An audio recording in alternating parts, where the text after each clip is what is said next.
Hey, deserving listeners, Love is Blind UK, let's watch. I just found out that Love is Blind US Season 7 is going to air on October 2nd. I figure that I will still be watching Love is Blind UK and publishing those episodes through that first week, maybe week and a half of Love is Blind Season 7. So my point is, in saying this, is that even though Love is Blind Season 7 will be aired, the first few episodes, it'll probably take me a week or two to watch and publish my reaction videos to Love is Blind Season 7, if that makes sense. And know that when we do that, because with the regular Love is Blind seasons, I will be publishing every day of the week. So let's have some fun together with that. And let's watch Love is Blind UK. It's a long-awaited one because I just feel like I didn't want to... I know, you wanted to wait in my time. Not even, I didn't want to bombard you. It's not Thank you. I'm an overthinker, I feel like you know that already. Yeah. At the beach the other day, I felt triggered. Okay, so this is great. I don't know why I didn't think this would happen, but it is a surprise that it's happening. And this is great. It shows maturity that the two of them are having this conversation, and Demi comes right out of the gate with a wonderful opener, taking responsibility. She might have her own complaints. We'll see if she voices them, but a wonderful way to start a conversation like this is to just take ownership of your own issues. You're leading the way. It takes the wind out of the sails for the other person if they're coming at you with a confrontation or something. It's just like, let me get out ahead of this and just tell you that there are problems that I have brought to the table, and then the other person can just relax and they will have less stress hormones, less stress, and they're better able to access their emotions and their empathy and their compassion and their understanding and their mentalization, and thus better understanding and better outcomes, depending on what you're going for. But yeah, Demi said something interesting. She said, that I'm an overthinker. And I think what she means by that is that she will distort what's happening to be overly paranoid about being cheated on, right? Or that she's going to lose someone, or that someone doesn't like her, really, We've heard that phrase before in the show. I've heard that phrase in my personal life, and I think that's what she means by it. It's interesting. I mean, if I had a client that used that word, I would really want to expand. I'd really want to know what they mean by that word, because that's important. Me personally, I wouldn't word it that way. I would word it like the way I worded it. Like, I have abandonment trauma, or I have cheating trauma, or I have rejection trauma, and that makes me overly sensitive to signs of rejection, abandonment, cheating. And I'll see that when it's not really there. So I will start to assume things, and then I get upset, and I have a problem with that. That's more accurate. Of course, Demi can describe, but maybe everyone understands when she says overthinker. Then she says, I got triggered, which is wonderful that she could identify that and state it, especially to Kat. The last time we heard the conversation between Demi and Ollie, I wonder if Demi has even further, after making up with Ollie, Demi has given it more thought, had more conversations, and she seems even more differentiated. If you just think about the Demi arc, I don't know how many days they're into this, but I'm imagining that the incidents where Kat and Ollie were talking were maybe 2 days earlier. I don't think it would have been the previous day, but it might have been. So 24 to 48 hours, maybe longer. I don't know. But you can think about it for yourself, that we're all like Demi in that when we are triggered, and all of us have our triggers, that in the moment we are going to be the least differentiated, the least mature, the least able to think straight, the most problematic, the most distorted, the most defensive, the most self-protective, the most self-sabotaging. We all enter that mode, frequently, I would say, to some degree. The more traumas, the less recovery, the more the intensity is going to be. But even the most healthiest person without much trauma will have this kind of thing, because it's human. And then we see the three different modes for Demi. We see well, almost we see 4. We see the initial mode when she was at the party, and Ollie wasn't helping at the party. And then we see the mode later that night when Demi and Ollie were in bed, and there was that conversation. Then we see Demi the next morning, and as the saying goes, if you sleep on it, so often things will feel a lot better. And the reason why we have that idiom, or that proverb, if you will, is that the stress hormones and our regulatory systems will counteract the spike in distress and cortisol and all the things that are happening, such that we're able to have way more perspective later on. One of the best things that one can do in the midst of being triggered in that way, it depends, case by case, obviously. If you're being attacked and you're being triggered, then, take action to protect yourself. But in 99.9% of the time, it's a situation like this where you don't have to act right away. One of the best things you can do is to just wait 24, 48 hours before you do anything. Sometimes that means that you're going to be in a little bit of a miffed mood, a little distant mood with your partner or whoever you're upset at. But that's better than impulsively acting from distortion and sabotaging things. And then the recovery for the original event is compounded with an event that you caused after, you know what I mean?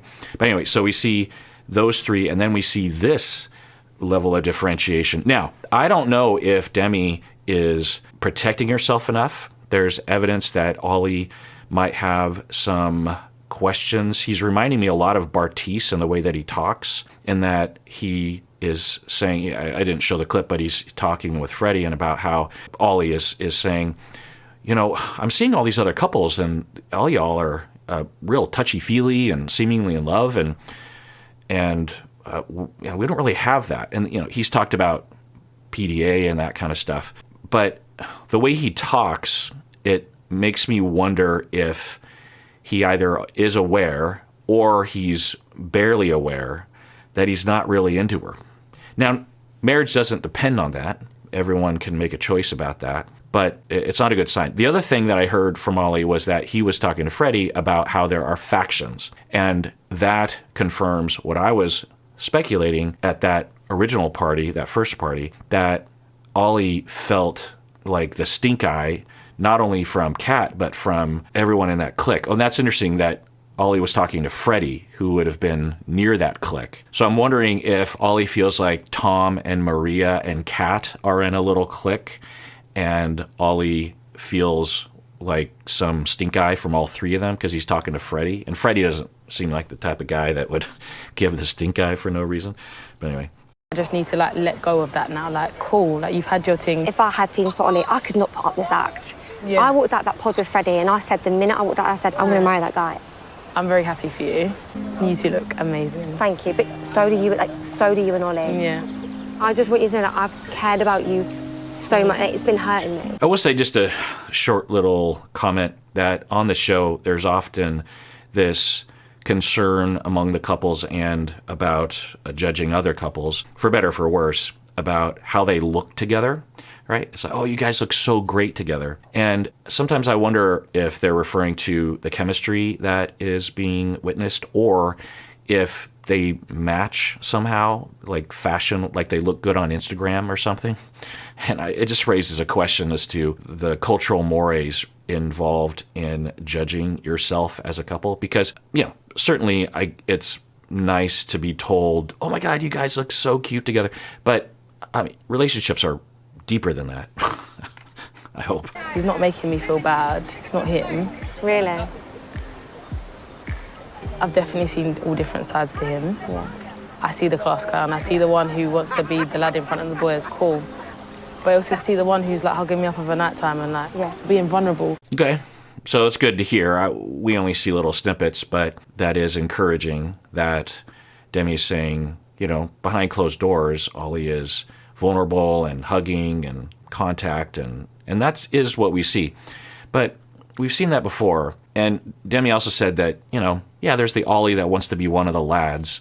One of the things that we don't get to see maybe we get to see when they do like the tuxedo thing when their friends show up. We don't get to see where they come from culturally. I mean, sometimes you can pick up on little markers here and there, and maybe for y'all, you can detect with the accent, maybe. I don't know.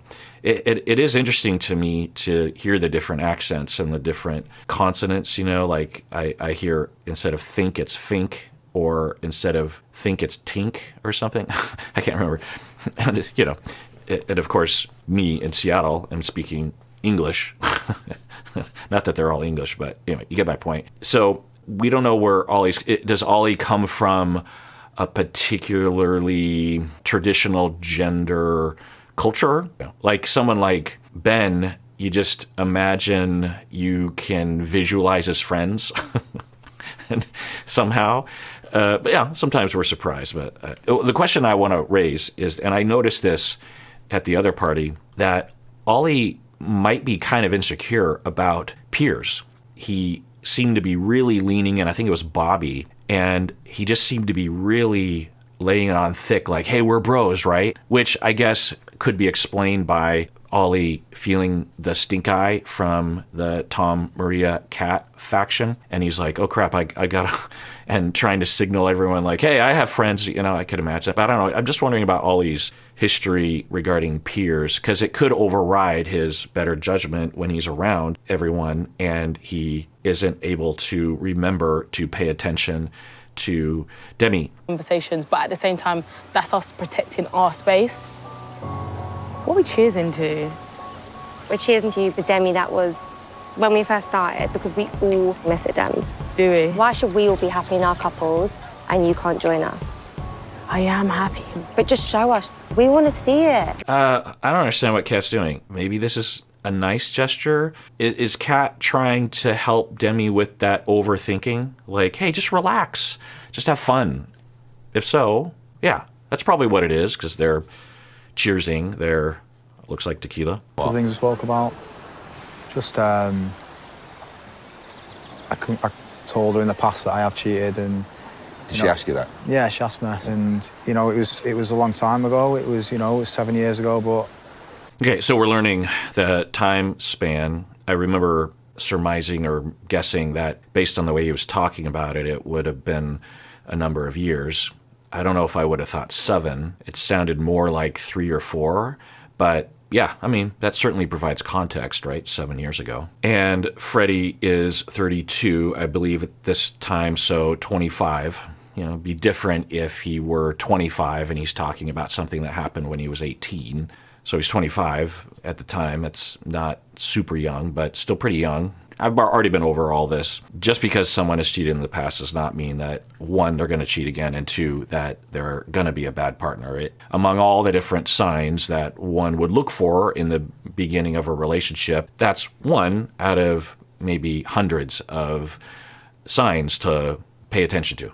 I do regret what happened, and I don't want her to have a bad opinion of me, because her ex cheated on her, and Yeah. I just want her to have the peace of mind knowing that she's safe with me. So he, earlier, I didn't show this clip, was saying that the next day, after they talked about it the previous day, it sounds like this is the next day, that for Freddie, she has been standoffish. Kat has been standoffish after their date, when it was on camera. So I'm not surprised by that, given what Kat was saying. So I wonder if this is the beginning of the end for them, which I think would be unfortunate for Kat. I mean, who knows? Maybe Freddie is a D-bag and is going to cheat like the way that Jeremy did. Somehow I doubt it.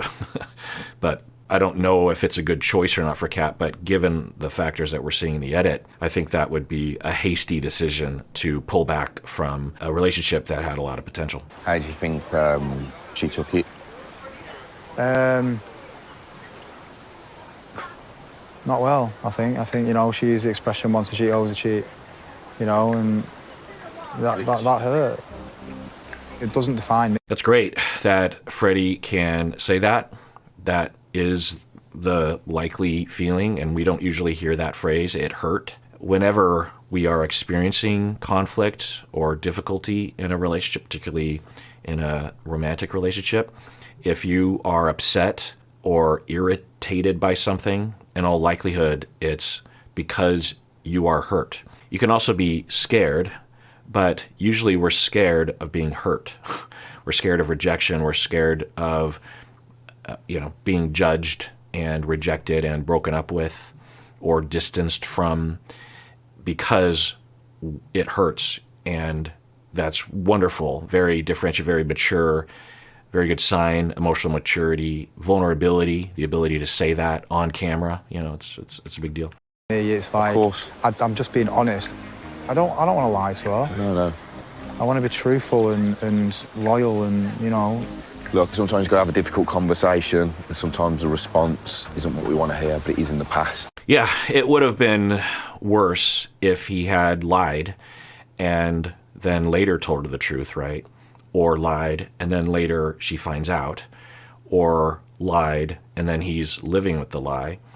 Also, it's kind of a litmus test for him to see how she reacts to it, right? I wouldn't condemn someone like Kat for making a choice to pull away from someone that had cheated in the past.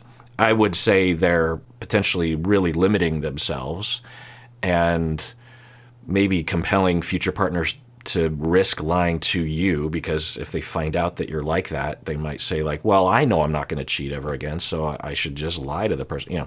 I don't know. It doesn't make that right, but one could say that if Kat pulls away, if I was his friend, this is what I'd say. I'd say, well, keep trying, and it sounds like you have more conversations ahead of you. But honestly, if she just refuses to give you the benefit of the doubt or listen to the nuances or believe you that you're not likely, no one knows if they're going to cheat in the future or not, but it's not likely given the scenario. If she rejects you based on that, then she probably would reject you for a lot of small things. One might not mean she loves you enough, or two, she's too rigid or too quick to run or too quick to judge or something. Keep trying, of course, and hope for the best, but if she can't adjust, then, good riddance, really. And what's really important is that you've learned from it. She'll realise that, mate. She'll realise that in no time. It's part of getting to know each other. that's it. No, I think you did right, mate. So just a little tip on being a good friend. Steve was being a good friend and was Steven, not Steve. But he said something along the lines of, she'll come around. Well, Steven doesn't know that. And to say such a thing to Freddie, that could be distancing. Because for Freddie, he knows that Steven doesn't know that. And because Freddie doesn't know that. Freddie doesn't know if Kat doesn't know if she's going to turn around. So it's a sign of the listener wanting to soothe maybe even their own anxiety, or just with a blunt, instrument trying to solve the problem. It'll be okay. No one knows if it's going to be okay. So you want to allow yourself to be comfortable with that reality, because that's what the person who is, suffering, that's where they're at. And you just want to start there and stay there, because to leave there is to stop listening and to act like it's not a big deal when it is a big deal. All right, well, that does it for that episode. Everyone out there, please take care of yourself, because you deserve it. You really, really do.